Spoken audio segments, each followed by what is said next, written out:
সবাই কেমন আছেন? আশা করি ভালো আছেন। আমি আল্লাহর রহমতে ভালো আছি। ইনায়া মমস কিচেনে আপনাদেরকে স্বাগতম। তো আমি এখন খুব সুন্দরভাবে আপনাদের সাথে একটা রেসিপি শেয়ার করব, যেটা কিনা দেখতেই পাচ্ছেন। আমি এখন বলবো না, আপনারাই গেস করতে থাকেন তো এটা কি হতে পারে। তো আমি এই রেসিপিটা করেছি আমার মেয়ের জন্য। তো আমার মেয়ে ফিশ খেতে পছন্দ করে, কিন্তু ফিশের কাটার জন্য তার অনেক প্রবলেম, সে ফিশ কীভাবে খাবে। তো আমি এই ইজি রেসিপিটা আপনাদের সাথে শেয়ার করেছি। তো আপনাদের বাচ্চারাও এটা খুব মজা করে খাবে এবং সে কি ফিশ খাচ্ছে না চিকেন খাচ্ছে বুঝতে পারবে না এবং খেয়ে শেষ করে ফেলবে। তো এই মজাদার রেসিপি অবশ্যই আপনারা করে খাবেন। আর আমাকে লাইক, কমেন্ট এবং সাবস্ক্রাইব করতে ভুলবেন না। এখানে আমি আপনাদের সাথে যেসব জিনিস নিয়েছি একটু শেয়ার করছি। তো আমি এখানে নিয়েছি একটু আদা রসুনকে আমি একটু টেলে নিয়েছি কাঁচামরিচ সহ। আর সাথে আমি আলু সিদ্ধ করে নিয়েছি 2টা, আর পেঁয়াজ বেরেস্তা। আর এখানে আমি লবণ দিয়ে দিচ্ছি পানির মধ্যে, একটু পানিটা ফুটার পরে। তো পানি ফুটার পরে আমি এখানে লবণ আর হলুদ দিয়ে দিচ্ছি। তো এখন আপনারা গেস করতে পেরেছেন যে আমি কি করব। আচ্ছা, এখনই দেখতে পারবেন। তো এই যে দেখেন, আমি এখন ফিশ কাটলেট করব, যেটা ফিশ দিয়ে হবে। আর কাটলেটটা দেখে তো অবশ্যই কেউ বুঝতে পারে নাই যে এটা কিসের কাটলেট হতে পারে। আর এখানে এত সুন্দর এই কাটলেটটা আপনারা যদি করে খান অবশ্যই সবাই প্রশংসা করবে এবং ভালো সুন্দর রান্না বলবে। এবং এত সুন্দর এই রেসিপিটা আপনাদের যদি ভালো লাগে অবশ্যই আমাকে একটা লাইক দিয়ে দিবেন। আর কমেন্ট করতে ভুলবেন না, আপনাদের মূল্যবান কমেন্ট আমাকে উৎসাহিত করে। এইভাবে করে আমি একটু মাছটাকে সিদ্ধ করে নিচ্ছি লবণ দিয়ে আর হলুদ দিয়ে। আর এখানে আমি আপনাদেরকে দেখিয়ে দিচ্ছি যে আমি এখানে আদা রসুনটা পেস্টও নিতে পারতাম। তো আমি আদা রসুনটাকে একটু ভেজে নিয়েছি কাঁচামরিচ সহ। আর আমি বাকি এই যে আলু সিদ্ধ করে নিয়েছি 2টা পরিমাণ, আর পেঁয়াজ বেরেস্তা নিয়েছি, ধনিয়া পাতা নিয়েছি, আর এখানে নিয়েছি আমি 2টা মাছ সিদ্ধ করে। আর এখানে ধনিয়া পাতাগুলি আমি খুব কুচি করে নিয়েছি। আর আমি যেই আদা রসুন আর কাঁচামরিচটা নিয়েছিলাম ওইটাকে আমি একদম ভেজে তারপরে একটু বেটে নিয়েছি। আর এখানে সুন্দর করে কাঁটাগুলো বেছে নিতে হবে। কাঁটাগুলো বাচ্চাদের যেহেতু দিতে হবে, তো বাচ্চাদের খুব সাবধানে দিতে হবে যেন কাঁটা একটু না থাকে। তো আমি এখানে সুন্দর করে কাঁটা বেছে নিচ্ছি।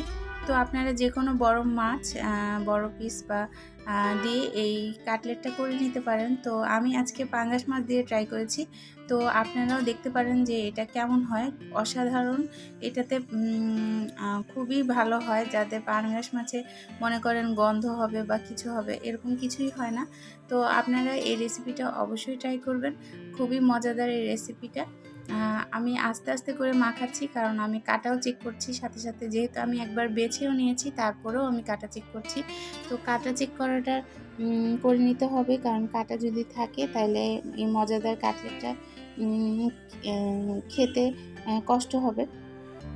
তো আমি খুব সাবধান করে এইটা বেছে নিচ্ছি আর আস্তে আস্তে করে মেখে নিচ্ছি। আমি যেহেতু মাছে একটু লবণ দিয়েছি, আলুতেও আমি একটু মাখানোর সময় লবণ দিয়েছি। তো আমি একটু পরে লবণ চেক করব, যে লাস্টে আমি লবণ চেক করব যে লবণটা ঠিক আছে কিনা।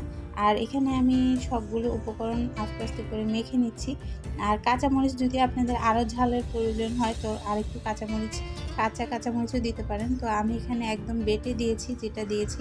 আর এখানে আমি আস্তে আস্তে করে এই সব উপকরণগুলো মাখিয়ে নিচ্ছি। তো খুবই সুন্দর করে মিক্সড করতে হবে যেন একদমই সব একসাথে মিশে যায়।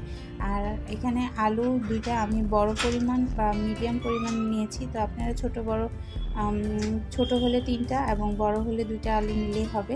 আর এগুলি আস্তে আস্তে করে আমি মেখে নিচ্ছি। আর এখানে আমি গরম মশলা দিয়ে নিয়েছি। তো গরম মশলাটাও আমি মিক্সড করে নিচ্ছি।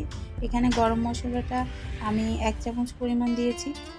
আর গরম মশলা না থাকলে আপনারা চাট মশলাও ব্যবহার করতে পারেন। আর এখানে আমি দিয়েছি গোলমরিচের গুঁড়া, আর গোলমরিচের গুঁড়াটা আমি এখানে 1/2 চামচ দিয়েছি। তো আপনারা এখানে 1 চামচ দিতে পারেন, যেহেতু একটু ঝাল যারা খেতে চান। আর আমি একটু ঝাল কম খাই এবং আমার বাচ্চারাও ঝাল কম খায় দেখে আমি একটু কম দিয়েছি।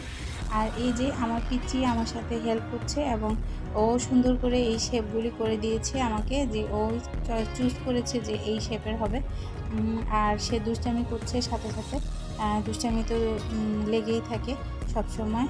আর এখানে এখন আমি কোডিং করব, তো আমি আগে এগুলো ময়দার মধ্যে কোডিং করব। আর আমি এই পুরুত্বতেই আমি এটা করে নিয়েছি, দেখতেই পাচ্ছেন এটা কীরকম পুরুত্ব হবে, একটু চ্যাপ্টা করে চ্যাপ্টা টাইপের হবে। আর খুব বেশি মোটাও হবে না, খুব বেশি পাতলাও হবে না। পাতলা হলে আবার একটু ভেঙে যাওয়ার সম্ভাবনা আছে, তো মাখাতেও প্রবলেম হয় পাতলা হলে। তো আমি একটু মিডিয়াম রেখেছি আর যেন ভেঙে না যায়। আর খুব সুন্দরভাবে এটাকে আমি এখন কোডিং করব। আমি আগে নিয়েছি হলো ময়দা কোডিং করে নিয়েছি। তারপরে আমি এটা একে একে বাকিগুলোতে কোডিং করে নিব। ফার্স্টে ময়দা কোডিং করে তারপরে আমি ডিম কোডিং করছি, ডিমে কোডিং করে তারপরে আমি ব্রেড ক্রামে কোডিং করছি। তো একে একে করে আমি সব কোডিং করে নিচ্ছি। আর এখানের মধ্যে আমি ময়দাতে দেওয়ার আমার কারণ হলো যে ময়দা যেন মাছটা ভেঙে না যায়, এজন্য আমি ময়দাতেও কোডিং করেছি। আর সাথে ডিম এবং ব্রেড ক্রামটা করে নিতে হবে। আর ব্রেড ক্রাম যদি আপনাদের না থাকে আবারও ডিমে দিয়ে আবারও ময়দায় কোডিং করতে পারেন, ওইটাও সেমই হবে, কোনো ডিফারেন্স হবে না। তো আপনারা এটাও করে নিতে পারেন। আমি ওইটাও ট্রাই করে আমি আরেকটা কাটলেটও ট্রাই করেছি, ওইভাবেই হয়, কোনো সমস্যা হয় না। তো এইভাবে করে আমি এখন সুন্দর করে ভেজে নিচ্ছি। তো আমার রেসিপিটা নতুনদের জন্য খুবই ভালো হবে, কারণ নতুন কিছু রান্না করার জন্য যারা উৎসাহিত থাকে যে কিছু বানাবো, তো আমিও সবসময় এরকমই থাকতাম যে নতুন কিছু করব। তো নতুনদের জন্য আমার রেসিপিটা ভালো। আর যারা একদম পাকা রাঁধুনি তারা তো পারেনি।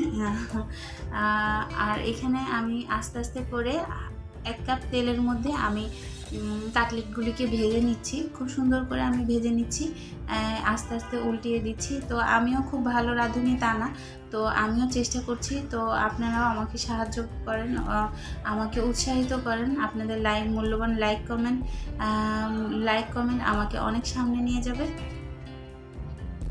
তো আমি এখানে কাটলেটগুলোর এক পাশ হয়ে গেছে, দেখতে পাচ্ছেন। এক পাশ যতক্ষণ না হবে, আমার এখানে 2 মিনিট সময় লেগেছে, 2-3 মিনিট, যে এক পাশ পুরো আমি কমপ্লিট করে তারপরে আমি আস্তে করে উল্টিয়ে দিয়েছি। আর আমি এখানে চুলার আগুনটা মাঝারি আঁচে রেখেছি, খুব বাড়াইনি খুব কমাইও নি, মাঝারি আঁচে আমি আগুনটাকে এখানে রেখেছি।